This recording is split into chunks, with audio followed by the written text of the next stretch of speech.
There's a big factor that influences cardiovascular health as we age, and that's low-grade inflammation. Low-grade inflammation is sort of a silent killer almost. It's a bit like buying a new car. When you buy a new car, everything runs perfectly, doesn't it? Everything's super smooth. As it gets older and older and older, and the body's the same, as it gets older, it becomes less efficient. Cholesterol has had a really bad rap. It's super, super important for brain function and hormone synthesis, many functions of cholesterol. It doesn't deserve that bad rap. But if you look at cholesterol in more detail, you can find out then we can reverse heart disease. Arterial carotid plaque, 37% reduction in 6 months using an enzyme called nattokinase. But David, if there's only one single metric that can shift or can measure the quality of cardiovascular health, which one would that be?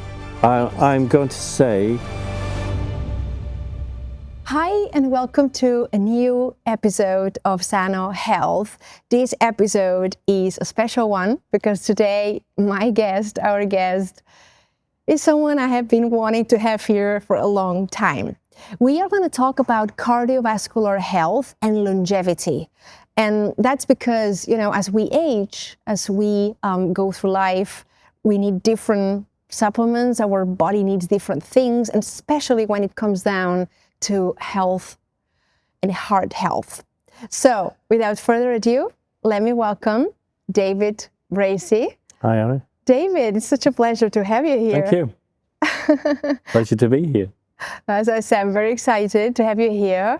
And I would love to kick off by asking you a little bit about your journey. You have a very unique journey. You are, a PT, a practitioner. You are an entrepreneur, right? You have built a company like Amrita from scratch. So could you share with us all this journey, right? How you get there? Wow, it's when I think I'm heading for mid-60s now, so it's quite a journey. So as long as I'm not going to bore your audience, but to start off with, I guess I've always been to fitness and exercise, always. And it's sort of generations have always, so I guess it's in my genes. But that took me into personal training. So I was a personal trainer and originally worked in health clubs. The problem with health clubs is, and in theory, it should be a great environment to train people, but there was such a pressure on results, financial results, not necessarily results from the client's perspective. And it was how many sessions you did a week, and there was quite a lot of pressure, worked quite long hours. And to be honest, I had almost a light bulb moment. I thought, this health club, although it says it's trying to help people, actually, it's not helping me. I just feel so stressed, and it's not really helping the client because it's pushing us into turnover, doing lots of sessions, but not necessarily into what the client wants, and that's the one-to-one. So I thought, right, I need to do this on my own. So I left the health club and I moved to my own studio where I did one-to-one training. And also, it was quite a large premises. So what we did was we slowly took on practitioners in other fields. So we had an osteopath, we had a hypnotherapist, we had various modalities. At its peak, we had about 8 practitioners. So I was doing the training and then maybe referring to a physio for correction or various other therapies. And that worked really, really well. So we were referring internally, and it turned into a really busy practice. Wow. And we were getting great results. But on the back of that, we hadn't got anyone really in nutrition, and we couldn't really find anyone. And I'd always known that nutrition was a missing link in getting the optimal results for my patients. So I went to naturopathic college. I did 4 years there, and I studied in nutritional therapy. And the element I most liked about nutritional therapy was I did a herbal medicine module. So I get into herbs and how they can be transformational. That then, once I'd finished my study, got me into further study, and I started attracting a lot of autoimmune patients.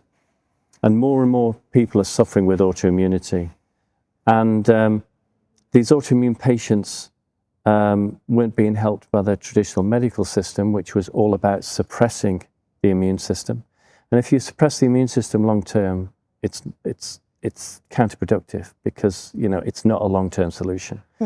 So then that took me to the teaching of an eminent practitioner called Dr.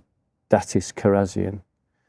And he's got an educational institute called the Karazian Institute, but also he has formulated products for Apex Energetics. So I was reading his studies. He wasn't mentioning products directly, but he was mentioning certain combinations of herbs and nutrients. And I just put that into Google, and that took me to Apex in California. And I thought, wow, this guy's formulating for Apex. And then it sort of made sense because the products have all got a K before and a code, so K71, K75. And the K was for Karazian, but it never dawned on me that the K was for Karazian and he'd actually formulated them. Oh, wow. So got in touch with Apex, and it was they're quite reserved on who they work with. They've got to be absolutely sure they're working with the right people. So you've got to build up a relationship and a rapport with Apex. And it took a while, but in the end, I spoke to some people quite high up in the organization. It took a while to get in contact with them because I kept getting knocked back, but I'm quite a persistent individual. And I basically wore them down, and eventually, I spoke to the president of the company, and we got on really well. And he thought, okay, I think this is perhaps someone we could work with. They didn't really distribute outside the US, so they'd got a massive market inside the US, but they decided to start supplying me under certain strict requirements. But that was wonderful. And initially, the intention was just to supply my patients. So I'd got no intention of doing anything else other than that. I just wanted them to have the best products they could have. Started treating my patients, getting superb results for the products because they are literally one of the best products out there. You meet practitioners at events, various educational events, and they got to hear that I was using Apex. Oh my God, you're using Apex? Yeah. How are you getting those? Could I use Apex? And that was sort of another light bulb moment. Why don't I supply practitioners with Apex products? Approached Apex to see if they were happy with that. And they said, yes, provided you have a platform that you can't supply these products direct to consumer. There's got to be a practitioner referral. There's got to be a login. So this is a funny story because actually the website was built by a personal training client of mine, and I did 24 free personal training sessions, and he built me the site for nothing. That. So that was our first website, and it was 24 hours work, but it was fine. It was worth it, and it David. Worked well, and it got me on one step of the ladder that evolved into where Amrita Nutrition is today. Wow. I just love to hear this type of stories like yours. And I also really like the fact that you said, I want to work with Apex somehow. I will, whatever way, I will make it through. I was quite persistent. To be honest, at one stage they were saying, we're going to block your email because you've been emailing us quite often. But they're so desperate to work with the company. I was so desperate. And thank God someone, in the sales department referred me to someone in the hierarchy who said, let me have a chat with this guy. And the rest is history because, of course, we just need to see where is Amrita Nutrition today, right? Incredible journey, David. And, well, now let's dig a bit deeper into one of the core topics. I know you're very passionate about cardiovascular health and also longevity, right? It's such a big space at the moment. I personally find that there's a little bit of research that we are still missing, but is coming through slowly. Very interesting findings out there. And the very first question I had for you to kick off this section is, as we age, right? Our body, hormones, they need different, fundamentals. How do you see the shift in cardiovascular health as we age? Well, there's a big factor that influences cardiovascular health as we age, and that's low-grade inflammation.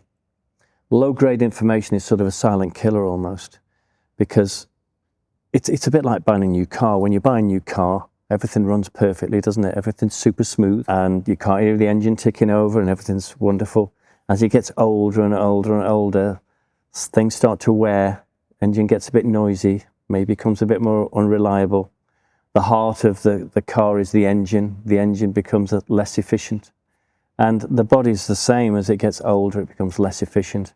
As a result of becoming less efficient, inflammation is involved in that process because inflammation starts to build up. And that low-grade inflammation over time takes its toll. And as a result, inflammation causes cardiovascular issues. So that's the process, really. You mentioned, it's very interesting how you phrase it, right? It's a silent killer. Silent. You're not really aware that this inflammatory process is taking place. And right. So it's over the decades, it takes its toll eventually, yeah. Yeah. Yeah, it's working in the background. And basically, you know, I wanted to follow up on this one, David, with like from a practitioner standpoint. I'm sure that practitioners are listening to us, and the way that we can assess if someone has this silent killer mode activated or not. How do we do that, David? Because I've attracted I'm heading for mid-60s now myself, so my audience, or the people that I work with, have aged with me. So I've sort of evolved a treatment plan and a way of evaluating inflammation from a cardiovascular standpoint. So I use a cardiometabolic profile, and that involves looking at not just cholesterol, total cholesterol, LDL cholesterol, HDL cholesterol, and C-reactive protein and other inflammatory markers, but also the types of particles, the types of LDL particles. Cholesterol has had a really bad rap, you know, and cholesterol is super, super important for brain function and hormone synthesis, many functions of cholesterol, but it's had a bad rap and it doesn't deserve that bad rap. But if you look at cholesterol in more detail, you can find out then if there is an underlying problem, and that's down to certain subfractions of cholesterol or LDL particles. Because a little bit, yeah, exactly. Yeah, the large buoyant LDL particles I equate to, if you can imagine a stability ball, it's really bouncy, it's really soft. And if that's impacting the side of the vessel walls, that's not really going to cause any damage. But if you've got small, dense LDL particles, they're almost like ball bearings. And if they hit the side of the vessel, they're going to cause damage. Certain particles can stick to it, and then you get an accumulation of plaque through an inflammatory process, and then you've got problems. You need to look into that sort of depth to evaluate if LDL is a problem. And generally, there's more of the small, dense particles, the problematic particles, when people have got other metabolic issues. So maybe they've got blood sugar dysregulation, maybe they've got insulin issues, because those can be drivers to alter that ratio of fluffy to really dense particles. Right. So then how we do all this work? Is it lab testing? Yeah, it's a lab test. Is it also understanding maybe a bit the lifestyle of Well, you can get clues from lifestyle too, because there's certain aspects of lifestyle that will influence inflammation. So you can get clues from that, but there's a cardiometabolic profile I use, because I just really like the profile, and it's very comprehensive. So yeah, there's that. It's a doctor's data panel called the cardiometabolic profile. So I use that, but also certain aspects of lifestyle. Lack of exercise is a big one. When you look at the diet, you'll look at what type of fats are in the diet. Fats are important. But they come from seed oils, which can be highly inflammatory. You know, even asking, what type of spread they put on, their bread, is it butter? And butter's a natural substance and full of something called butyric acid. Butyric acid is food for the colonocytes. So your intestines love butter because it regenerates colonocytes, feeds them. But seed oils are highly inflammatory. Fish oils are important too, so you need anti-inflammatory oils in your diet. And high temperature cooking, did they use high temperature cooking? So all sorts of questions to evaluate their inflammatory load can give you a lot of clues without necessarily having to go to a metabolic panel. But that can be useful from an educational perspective for the client to say that, look, you know, these are the lifestyle factors, and these lifestyle factors are influencing the metabolic panel, because we can see here, you know, your insulin is elevated. There's something called glyco check on this panel, and that tells us whether glucose is unstable, if there's instability. If it fluctuates up and down, that's highly stressful in the body. And glycomark is the only marker that gives an evaluation of glucose instability, which causes a big stressor on the body. Glucose instability. Wow, I can imagine. It's super interesting. And later on, we will talk a little bit more about strategies around lifestyle, about food for that. But, you know, when before you mentioned something that is super interesting and very important, which is cholesterol, right? Cholesterol. There's so many myths and, you know, is the villain here in the movie, is the bad guy. And does not necessarily have to be in facts, right? There's research actually showing that cholesterol is good, as you just mentioned, is important. Tell me a little bit about the glycocalyx. Glycocalyx. Yes, the role of glycocalyx, because I understand is some sort of, you know, coating. But anyway, you will tell us a bit more. What does this have to do? It's a relatively new discovery, and only since they've got microscopes that are really super sensitive and can magnify vessels. But they discovered that there was this really thin coating on the inside of the vessel, and it was like a gel-like substance. And this gel-like substance was quite thin, but in the gel-like substance was tiny little hairs. So these little hairs? These little hairs. What did they do exactly? Well, they were thought to be almost like a buffer. So when particles are hitting the side of the vessel, this gel-like substance, these tiny little hairs, were protective of the very delicate lining on the inside of the vessel. And if that delicate lining gets breached, a lesion occurs, then there's a foam cell that develops, and then you get this plaque sticking to the foam cells, and that's, you know, an occlusion can occur. So that's the development of cardiovascular disease. The glycocalyx is a protective mechanism on the inside of the vessel that is super important to keep the vessel slick and to ensure that the transport mechanism is working properly. And we're sort of obsessed by the macro circulation, so the large vessels in the body. And those large vessels, like the carotid artery, for example, is a large vessel, but that only represents 1% of the vascular system. The microvascular system is 99%. And when you think about the microvascular system is supported by a healthy glycocalyx, it just shows the importance of the glycocalyx. To put it into perspective, the microvascular system, if you were to link all these vessels together, it would be in total about 60,000 miles of vessels, 60,000 which is equivalent miles? to twice around the Earth, which is incredible. Wow. So we don't realize that every cell in our body has to be supplied with nutrients. And it's tiny, tiny vessels that supply those nutrients. But in order for them to supply the nutrients, they need a healthy glycocalyx to ensure that everything gets through, because it creates that stickiness and slippery environment for things to get through. If it's blocked or damaged, it's literally starving organs. Wow. So that's the real importance of the glycocalyx. Wow, this is fascinating. Like I'm super impressed by this finding. And David, tell us a little bit then what makes the glycocalyx healthy? Yeah. What supports it to thrive? One thing that really supports it is exercise. Exercise is super important. A healthy diet is super important, particularly a diet high in polyphenols, because they have antioxidants which support a healthy glycocalyx. Smoking definitely does it harm, so we know it damages the glycocalyx.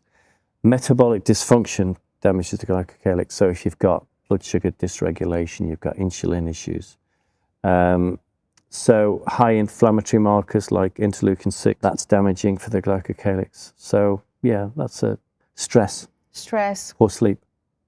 They also influence the health of the glycocalyx. Well, I'm sure a lot of people listening to us must be thinking, all right, I need to improve all of this right now. There's actually something called a glyco-check machine, which is as part of a research study in quite a few universities. And a glyco-check machine is a probe that you put under the tongue and emits a red light, and then they take a photograph. And that photograph it goes onto a screen, and it's contained on a database. And the tongue is a highly vascular organ, but it reflects the vascular status of the rest of the body. So that's really interesting, because when you give the nutrients that support a healthy glycocalyx, you can see the difference, how the vasculature improves, giving the right nutrients. And you take that picture of the tongue, you take it 3 months later, and you give the right nutritional support and deal with all the lifestyle factors. The difference in vasculature is amazing. Super interesting. It's a great way of seeing if you're making progress. Yeah. I mean, in fact, David, the tongue, right, in traditional or Chinese medicine, right, the tongue plays such Super a key important organ, role. And in Western medicine, we seem to completely ignore it. So But it's a good marker for the health of the glycocalyx, yeah. Wow. Super interesting. I mean, you mentioned exercise, right? And I know you're very fit. You have a lot of good regimes there. I try my best. Yeah, I try my best. Yeah, but well, you told me, right? You do a lot of cardio, and I'll be honest. I'll stop you there. I'm not a big fan of a lot of cardio, but I think the quality of the cardio is important. Okay, fair. I've got a bit of an issue with people running marathons. Why is that? Because when you think about, okay, I'm heading for mid-60s now, running on a road for 16 miles, 26 miles, whatever, not necessarily good for the joints and can cause a lot of inflammation. Plus, is it really pushing my cardiac threshold? It's my threshold that needs to be, I need to have a high threshold. So if I have to run for a bus or run for a train, I'm carrying luggage, my heart rate's going to go really high really quickly. Will running at moderate intensity for 26 miles necessarily give me that threshold that I need when I'm running for a bus with 26 kilos of luggage? So I presume not. We need to train then these sprints, right? Yeah. So I'm a big advocate of training short bursts of high intensity that gives you that threshold and doesn't necessarily cause the joint issues, of long-term impact, which gets my cardiovascular system trained really high, gives me that threshold without the wear and tear on the joints. So I literally do my cardio in 10 to 12 minutes, 3 times a week. Nice. That's it. I don't do pound on the treadmill for hours and hours and hours. I just don't do it. I don't think it's necessarily a good thing. And when you look at a lot of runners that run throughout their entire life, their knees are strapped up, they've got hip problems, they've got pain in the lower spine. I just don't think it's good for us. I think we're more of a hunter-gatherer type, almost like a lion or a tiger. We're underlying, we're quite lazy, yeah? But when we're hungry, we've got to eat. Right. So it's hide somewhere, hide behind a rock, sprint after the prey. So we need that sprint capacity. We need that endurance at the top end of our heart rate range. And if we can't catch it in a couple hundred yards, give up and wait for the next thing to come along, the next prey to come along. That's my sort of methodology. I think that's what we're designed to do. Not necessarily, although there are tribes in Africa that run for many, many miles, but I think the majority of us have evolved to be sort of almost hunter-killers. And it's like primal, right? Yeah, instinct is in fact how we are. And I think it has less impact on our joints. And it's a good reflection, David. Like, I guess, for example, if I'm running or I do not think enough about, okay, what I'm doing, what's the impact on my joints, on my, cardiovascular health, on my future me, right? Yeah, it's something you can get away with when you're younger, but it's definitely a consideration as you get older that, all that impact, just in everyday life. And then you throw in this burden as well. I think it's personally, it's too much. And when I look at a lot of friends that run long distances, and they're always complaining of ankle, joints, hips, you know. And do you track like heart rate variability after having done all this interval sprint training? Have you seen an improvement in there? I've definitely seen improvement. And this is an interesting story as well, because as I say, I run short bursts of high intensity training.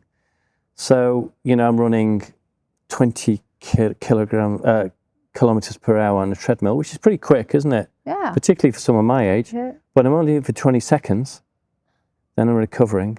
So what I've done is I've supported the glycocalyx and seen what difference that makes on my maximum heart rate.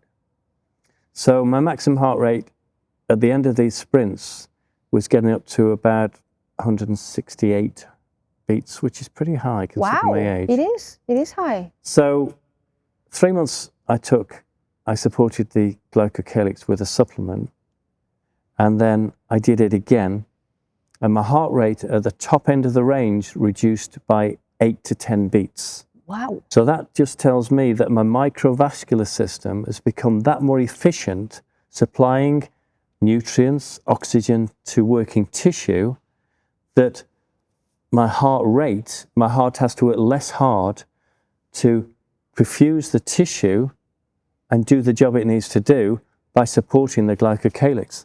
Wow. So that was my own little study I did. Nice.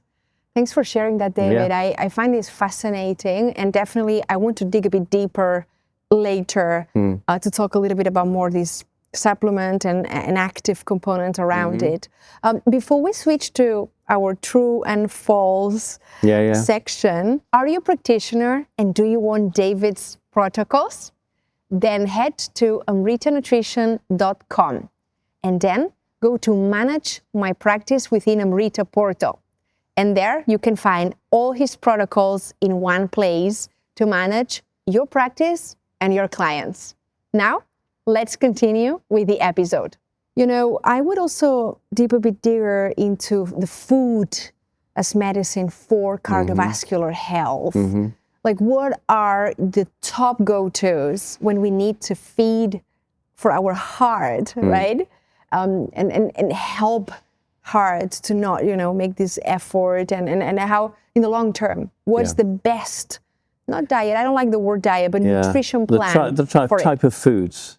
Type of foods. Yeah, well, certainly foods high in polyphenols. So it's sort of elements of Mediterranean diet. You want variety on your plate. You want plenty of color on your plate. I'm a big fan of berries for polyphenols. I'm not a big fan of citrus, a lot of citrus, particularly orange juice, for example, concentrated citrus. Why is that? Well, that'll just influence your blood sugar because, you know, there's a lot of sugar in citrus. Have we ever squoze oranges to get the juice out? We eat the orange, don't we? And if we eat the orange, there's lots of fiber in it, and you're not having concentrated sugar to the extent that you would in orange juice. So not a big fan of orange juice. Less of a fan of citrus fruits generally, but more of a fan of berries because pomegranate is just a wonderful, wonderful food. I always eat lots of pomegranates, but lots of berries generally because you're not getting that blood sugar fluctuation with berries that you will with citrus. Citrus is fine in moderation, but I'm more a fan of berries. But variety, basically, variety. Definitely not a fan of cereals. I love the reference to Mediterranean diet, also picturing the colors, right? Yeah. Diversity, rainbow, plenty of prebiotics, good fiber, right? Fiber. And when you also look at diversity, when you look at the type of foods we're eating and how frequently we're eating them, there's no diversity in our diet anymore. You know, there was a study done, and I think 30 years ago, people were exposing themselves in a year to, it was between 130 and 150 different foods. Wow, that's a lot, isn't it? That seems, wow, crazy high. And yet now it could be as low as 20. Wow. So that has an influence on our microbiome and the diversity of our microbiome. So we wonder why autoimmunity is on the up, you know. bacterial diversity could be all part and parcel of it. Absolutely. Yeah, we got to work more on this diversity. Quite shocking data, but thanks for sharing that. So now we made it to the true and false section. I've got here 5 different statements. So you're ready? All right, yeah. Let's go. Yeah. So the first statement, true or false, is cardiovascular disease is mostly about the heart. True or false? The heart organ itself, I'd say false, because there's more to it than the heart. There's the vascular system and the microvascular system. So, yeah. Makes sense. Next one is saturated fat is the primary driver of heart disease. I can also answer this one sincerely. False. False. False, yeah. For example, when we cook at home, we use beef dripping. We use animal fats. Animal fats are anti-inflammatory. Seed oils, processed seed oils, hydrogenated oils are highly inflammatory. It's natural. It's a natural fat, isn't it? Right. We have eat animals. We do eat animals, you know. How they're raised is another issue. That's a big factor too in the quality of the fats. But no, definitely not. Big topic around all the different fats and wow. Fats are important, super important. Super important. I think we could just have one episode to talk about all the different fats. And I mean, another advantage of using animal fats is you can heat them to a high temperature without them oxidizing. You know, when you cook something, maybe you cook a stir fry maybe, and if you ever notice that brown residue around the outside of the pan, that's oxidized fat. You can coconut oil is a saturated fat. You can heat that to a very high temperature. You will never get a smoking or oxidization with that. True. You'll never get it with lard or tallow, those type of animal fats. They're stable at high temperature, and that's a big factor. Good Hydrogenated oils are very unstable, and even olive oil at super high temperatures is not the best. Monosaturates. The saturates are very stable. Yeah, good points.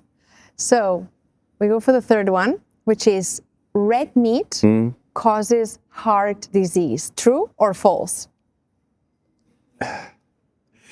Now, there's a little bit of a mind game going on here. Red meat has got a bad rap, I think primarily because the way the animals have been raised. Animal protein is good for you, provided the animal has been raised in the right way, organic, fed the food that it's intended to be fed.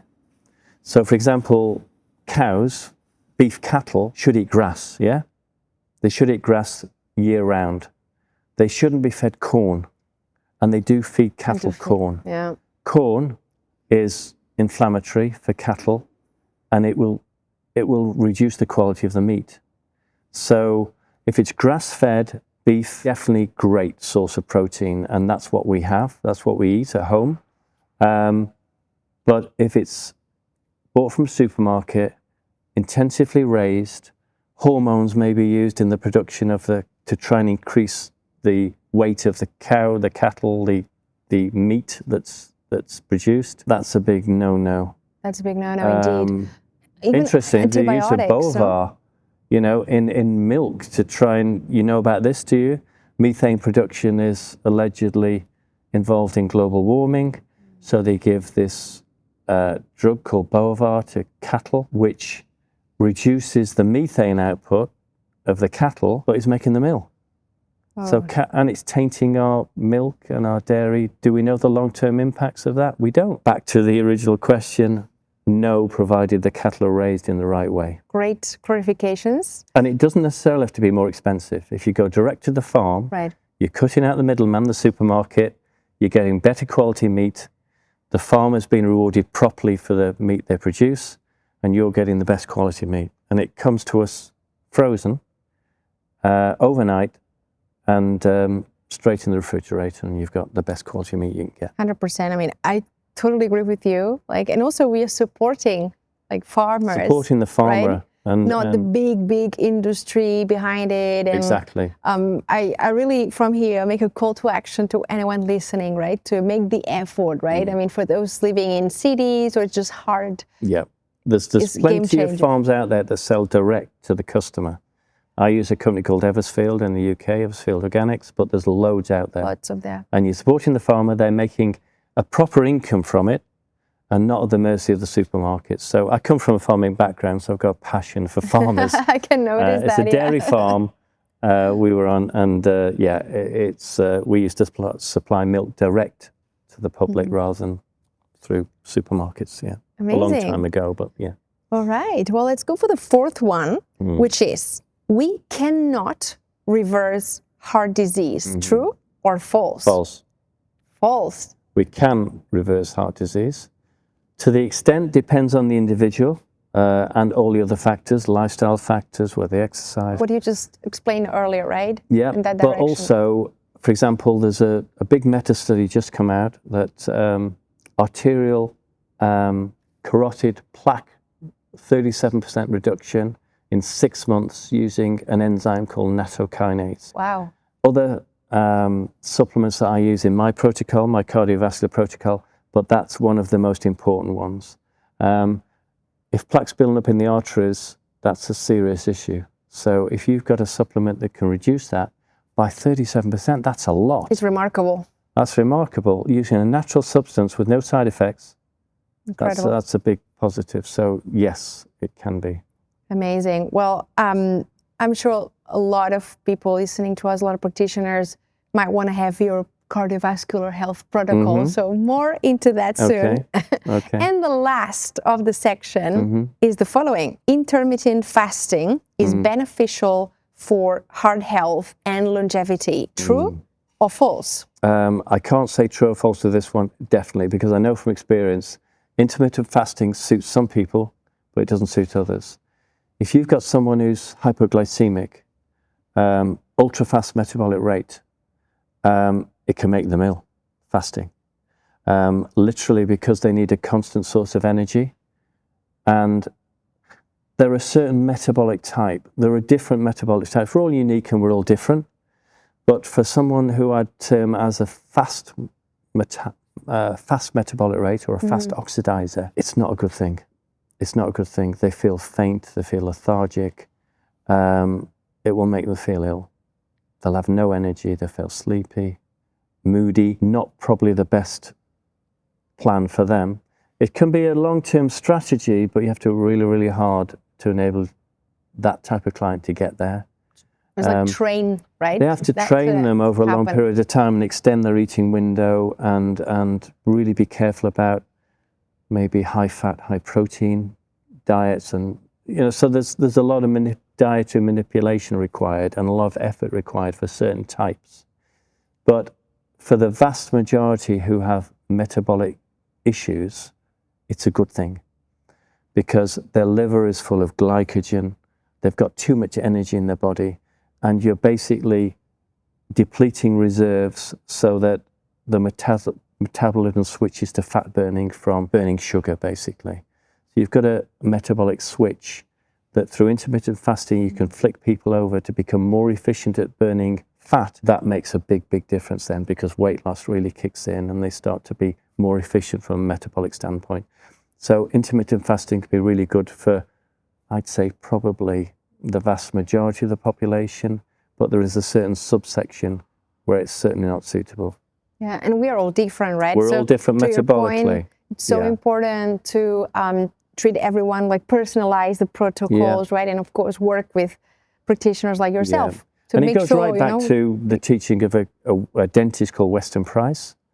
And Weston Price, quite in the last century, went to all these indigenous tribes throughout the world and looked. He was a dentist, so he was looking at the quality of their teeth, and he was seeing, perfect teeth in a lot of these indigenous species. But he looked at their diet, and their diet was a really healthy diet, and they stuck to the diet that they've evolved to live on.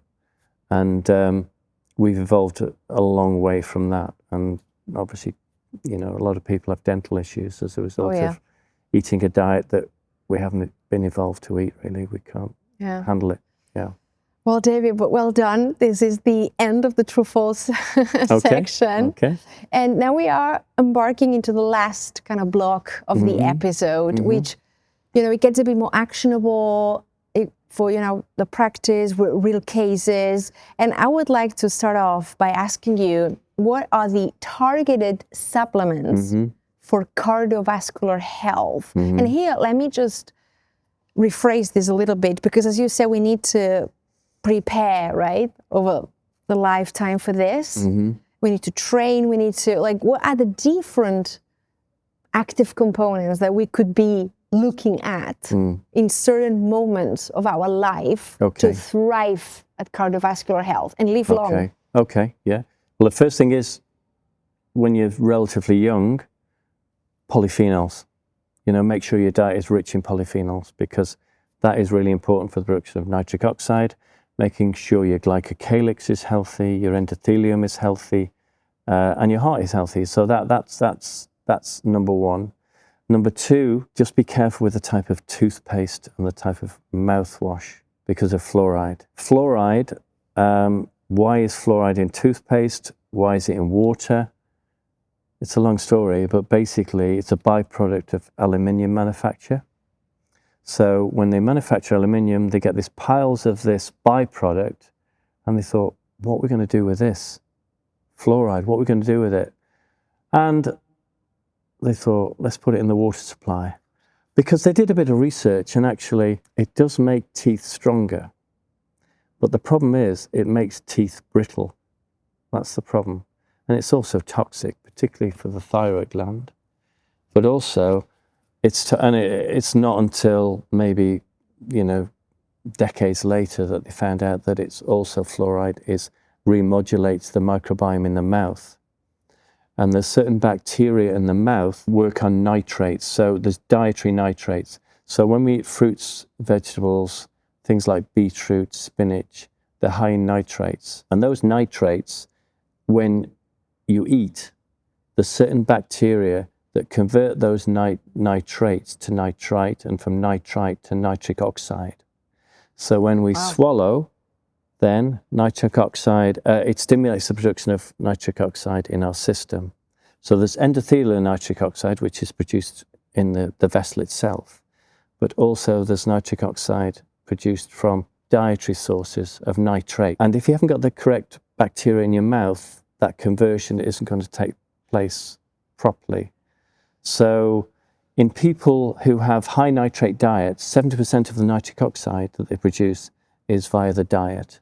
And nitric oxide is really important because it's a vasodilator. So under high stress situations, the vessel has to dilate to enable the organs and the tissues to get oxygen, to get nutrients, and for waste products to be removed. But if it's impeded nitric oxide production, the vessel isn't as big and blood supply isn't as great, and it impedes athletic performance, cardiovascular function, and perfusion of the organs. The organs basically get starved. So avoid at all costs, I would say, the toothpaste and the mouthwashes that contain fluoride. And I really appreciate you mentioned this, David, because this is something that we use every single day. Yeah. And it's marketed as healthy. It's marketed as something that's really important for the health of your teeth. Exactly. And this relates, of course, right? You were saying the oral microbiome. Maybe we don't speak enough about the importance of the oral microbiome, right? So very good point, actually. Yeah. And there's plenty of now, toothpaste manufacturers, maybe not the main manufacturer of toothpaste, but there's a lot of brands out there that do microbiome healthy toothpastes, which still remineralize the teeth and support the condition of the teeth and the gums, but without the fluoride. Exactly. Well, great point. And is there any other active component in terms of supplementation that you would say this is a must to include in your protocol, later on, in the lifetime, let's say? Well, I mentioned nitric oxide and the importance of it, but as we get older, nitric oxide production declines. So supporting nitric oxide in whatever way you can is definitely a good thing. There's certain supplements with concentrated polyphenols that will support the production of nitric oxide. So I highly recommend those as you get older. I've already mentioned nattokinase, haven't I? Nattokinase is a systemic enzyme that will break down arterial plaque, but also help in making sure that those microvessels are clear of any plaque or impediments that will affect the supply of organs and tissues throughout the body. So nattokinase is super, super important, but also with blood viscosity, because an unfortunate byproduct of aging is the blood gets thicker. Right. You know, when I mentioned low-grade inflammation, low-grade inflammation causes the raising of certain cytokines. One of the cytokines is called interleukin-6. You might have been familiar. You might have heard of interleukin-6. It's certainly involved in the inflammatory process.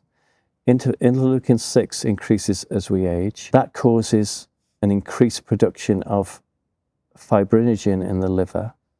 Fibrinogen converts to fibrin. Fibrin is like a mesh-type substance that's involved in, you know, when you get cut, fibrin goes straight to the site of injury and provides this sort of mesh-like substance so that healing can take place. But fibrin in excess can cause the blood to become very thick and congealed. You don't want thick blood. Oh, no. Because your chances of a cardiovascular event are increased, thrombosis, for example. So nattokinase breaks down fibrin and keeps the blood at the correct viscosity. So it's just a wonderful substance because not only are you getting that plaque reducing capability, you're also ensuring that your blood is of the correct viscosity. So you get a double benefit of taking nattokinase. And in the meta-study they alluded to, they used a certain brand of nattokinase. Lots of nattokinase out there. And there's a YouTuber who basically got them all and tested them all for what it said on the label and what it actually composed of, those FDUs they're called, fibrinolytic dissolving units. That's the important component, how strong that product is. And there were lots that were nowhere near.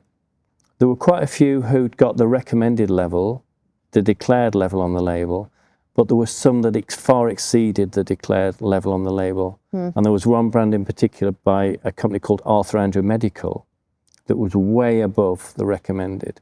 And that's the product we sell and we recommend. And 3 capsules a day will give you 12,000 FDUs, which is the amount used in the study that caused that 37% reduction. Oh, wow. But you've got to, it's 3 capsules, and they're relatively small capsules, but you've got to take them on an empty stomach because you want it to work systemically. If you took it with food, it would act as a digestive enzyme and just digest the foods in your stomach. You don't want that. You want it to be on an empty stomach, get into the bloodstream and do what it needs to do. Wow, super interesting, David. I'm learning so much and I could spend so much more time with you. I mean, there's other things I could mention like K2. K2 is super important. Let's quickly mention on K2 and then I have another key question for you, but K2. K2. Interestingly, the protocol that I allude to that's on the website, I mentioned nattokinase, and nattokinase is from natto, and natto is K2. So there's a sort of synergy between the supplements that I use in my protocol, and it sort of makes sense when you know about what those ingredients are and the synergistic value of those products. But K2 is really important because K2 activates an enzyme that moves calcium out of the vessel and puts it into where it's needed, and that's the bones and the teeth. But also it's been shown to reduce aggregation of white blood cells, so reduce the chances of clotting, and also remove calcium deposits from the sides of the arterial wall, so reducing cardiovascular risk. So another big one. Very important, the role of K2. I'm so glad that you mentioned this. So amazing. All right, well, there's one last question I wanted to ask you, which is, well, you've explained very well to us all the foundational latest research, cardiovascular health. We spoke about exercise, the food intake, the supplement intake. But David, if there's only one single metric that can shift or can measure the quality of cardiovascular health, which one would that be? That's a tricky one. It's a tricky one. At what life stage, I would say? I'd throw it back to you at what life stage? Let's say middle life stage. 40s or 40s to 50s. To me, I think, people nowadays, we can live long. So 40 to 50. What would be the one single metric, the biggest? I'm going to say a healthy, varied diet, high in polyphenols, ideally organic if possible, and make sure your protein sources are from protein sources where the animals have been raised in the right way. Avoid seed oils at all costs because they are super, super inflammatory. And I don't mean nuts and seeds in their natural state, but I mean seed oils that have been treated through various processes, high temperatures, hydrogenated, various chemicals added to them. Avoid those at all costs because they are just super inflammatory. Well, David, it's been a real pleasure, really. I feel Enjoyed like I just, had an incredible masterclass. And thank you so much, really. It's been a blast. Problem. Good. How can the audience find you, reach out to you? I'm sure, a lot of people, practitioners might have any questions. Yeah. Where is the right place to find you? Okay, well, my email is david.brassey@amritanutrition.com. And if you want to find my cardiovascular protocol, sign up at Amrita. I use the Sanno platform because the Sanno platform supports my protocols and the practice management system. And then you'll have access to my cardiovascular protocol. But there's lots of other protocols there as well. Amazing. Well, we'll make sure, this is in the links in the caption of the episode. And thank you very much to all of you listening, because this has been an incredibly insightful and relevant episode with one, I would say, with a very, very incredible practitioner like David. So, we spoke a lot about the silent killer. We learned a lot about the glycocalyx, the recent research, the importance of exercise, the importance of diet and supplements. Remember the K2? I will definitely remember that one. And I will see you very, very soon in our next episodes. Take care.